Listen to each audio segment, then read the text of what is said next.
Has LIV Golf made a massive mistake and they haven't even started the 2025 season yet? So for me, the pro golf season has now properly started, and that was with the PGA Tour and the AT&T last week, where Rory McIlroy took the win. And I've got to say, Rory looked ominously very, very good indeed. But for me, the real star of last week was the golf course, Pebble Beach. I mean, what an absolutely iconic venue that is. And for me, pro golf really needs to lean in and go to as many of these iconic golf courses as they possibly can, because that just makes the whole spectacle so much better. Now, LIV Golf, their season starts and kicks off this week, and I'm thinking that they may have made a big mistake. And that mistake is that they have chosen to play the whole tournament under the lights in Saudi Arabia. So I'll give LIV some kudos that they're always trying to do things different, trying to do things that haven't been done before. Sometimes that can be something quite trivial, like letting the players play in shorts, for example, obviously music playing. But this playing under the lights, unless I'm mistaken, get in the comments if I am, but I don't think a whole pro tournament has been played under the lights before. Now, why are they doing it? Well, it's quite simply because they have signed this new media deal with Fox. They finally got themselves onto what you would consider to be a proper television network. And one of the challenges for LIV Golf is that they do go around the world, which means that the TV times don't always marry up to being on the peak times for the US audience. So by playing this tournament at night in Saudi Arabia, and hence having to play under the lights, it means that the TV times in the US are a lot better for the US audience to watch.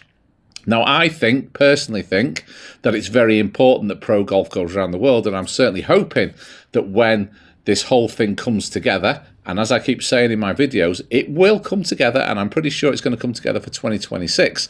I certainly hope that's a big positive that comes out of this whole terrible last 3 years with this fractured game of professional golf that we've had with, basically the best players in the world split on 2 different tours, is that in the future that a lot more of these big tournaments that all the big players play in goes round the world. Because, the PGA Tour has obviously always been very US-centric, but golf is a world game. It does not belong to the United States of America.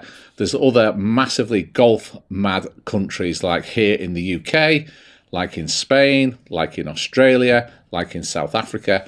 And there's some iconic tournaments there that could be built into a great schedule. You could make the Australian Open a truly fantastic event again if we made all of the best players play in that and it becomes part of a schedule. But the challenge of that is that the TV times in the US is not always that beneficial for the US audience to watch it live. And that is why in this Saudi event, they have chosen to play under the lights. So having explained why they're playing under the lights, why do I think it's a big mistake? Well, playing under lights is a completely different experience to playing in daylight. Depth perception is incredibly difficult. Now, on full shots, they will obviously be able to, they'll have their yardages, and these pros can pretty much swing the club with their eyes shut to hit a yardage. So you could say that that is not going to make too much of a difference, but still, what your eyes are telling you, whether you like it or not, it affects how you play your golf shots. But more than anything else, green reading is incredibly hard under the lights. And in the recent match that was played between Scotty Scheffler and Rory McIlroy and Brooks Koepka and Bryson DeChambeau, and Rory and Scotty won that very, very convincingly, and deservedly so, because they were definitely the 2 best players on that particular night. But you could see that all of the players were struggling to read the greens, and sometimes they were totally getting it wrong. And this is going to happen at this LIV Golf event as well, which means I think it's in danger of becoming a little bit of a lottery, because,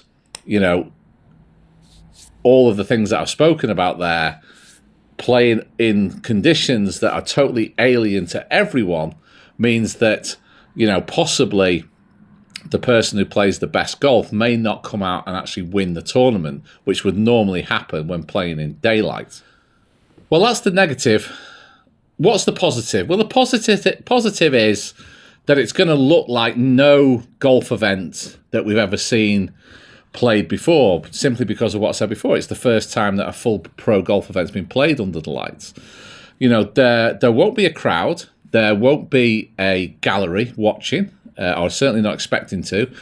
It doesn't matter which tour goes to that part of the world, and the DP World Tour plays a lot of events in that part of the world. And, you know, if the PGA Tour went there and LIV Golf are going there, you know, it's still a very emerging golfing sort of area, and that is, you know, the whole of the United Arab Emirates, Saudi, you know, that kind of part of the world where golf is definitely growing and golf courses are popping up all over the place.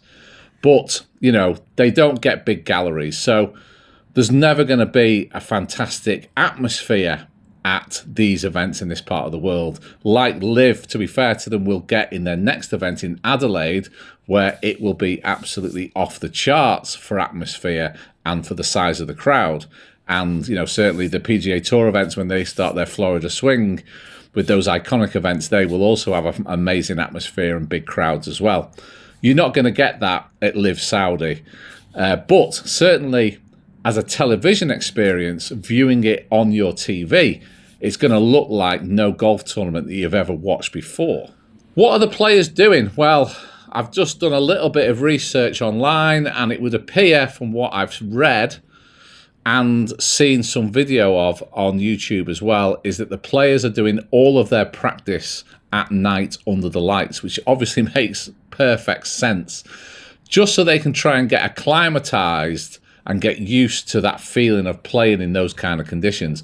Maybe I've got it wrong. Maybe if they play 3 days of practice rounds, or 3 nights as it would be, of practice rounds under the lights, that by the time they tee off on Thursday, and the LIV Golf event does tee off 1 day earlier because of the Super Bowl on Sunday, then maybe, you know, that means that they've acclimatized to it and everyone plays to their full potential, and the result will be exactly the same as it would be in daylight. But I just think that there's a chance that people are going to make mistakes that they wouldn't normally make just because the conditions feel so foreign to them.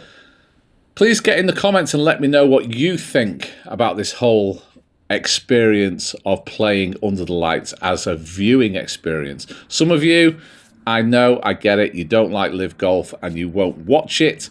So I would ask you, if that's the case, then I would ask you the question, if next week's PGA Tour event was being played under the lights, if the Waste Management was being played under the lights, would you still watch it?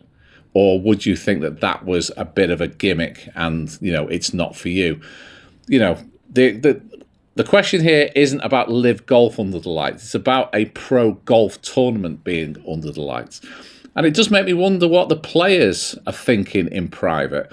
I'm sure, you know, in the press conferences that we'll see, we'll hear some very positive stuff, you know, along the lines of, you know, we're trying to do something different at LIV. It's important that we tap into the peak US television audience, you know, all that kind of stuff. But it does make me wonder privately what they might be saying about being made to do something that they've never done before, and whether that makes them feel uncomfortable in any way. I could be completely wrong, and they could just be all throwing themselves into it and thinking, well, actually, it's the first event of the year. Let's just play it. Let's just give it our best shot, see how it all plays out, and then get over to Adelaide for what is, without doubt, LIV's marquee event over in Australia. That's it for this video. Please, again, like I said before, get in the comments. I do read them. I try to reply to them as much as possible.